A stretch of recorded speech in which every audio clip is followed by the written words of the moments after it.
खुलुमबाय गिबियावनो बड'लेण्ड निउज 24 निफ्राय नोंथांमोननो अननाय सिबिनायखौ जासिग्रोबाय। दुलाराय हादोरसा नाङैनो दैबाना जादों। बेबायदिनो बाक्सा जिल्लानि दारगुसिनि केकरगुसि परलियाफ्राम बैग्रिनि गामियावबो दैबाना जादों। दैबानानि जाहोनाव गामियारि सुबुंफोरा हालाय हाफाय जानायखौ जों नुनो मोन्दों। आबादारि सुबुंफोरा गोबां खहा जादों। जोंनि बे रादाबखौ दैथायहरदों दारगुसि ओनसोलनिफ्राय सानसुमा बर'। बाक्सा जिल्लानि दारगुसि ओनसोलनि बैग्रिबारि केकरगुसि बरलियाफ्राम गामिया दैबानाजों लोमसावजादों। गामियारि सुबुंफ्रा खहा जानायखौ जोङो रादाब मोन्दों। थांलाय फैलाय हान्था मेलायाबो गोबां जेंना नुजादों। ओनसोलनि माइ दुब्लियाव माइ गायनाय एबा खोथियाफ्रा दैबानाजों लोमसावजानानै गाज्रि जाजोबदों होनना खौरां मोननाय जादों।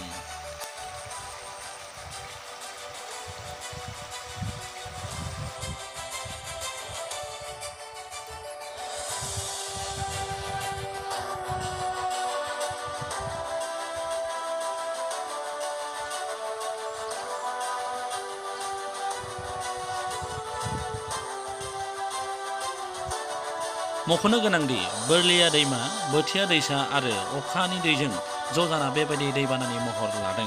दैबानानि जाहोनाव गामियारि सुबुंफ्रा गोबां खहा जानांदों।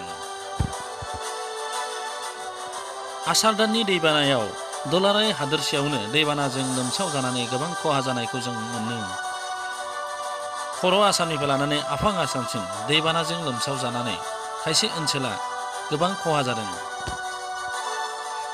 बेराफारसे दुलाराय हादोरावनो कर'ना भाइरासजों जुजिनांदों, लोगोसे दैबानाजोंबो हादोरसायाव जुजिनांदों होननानै जों मिथि मोन्दों।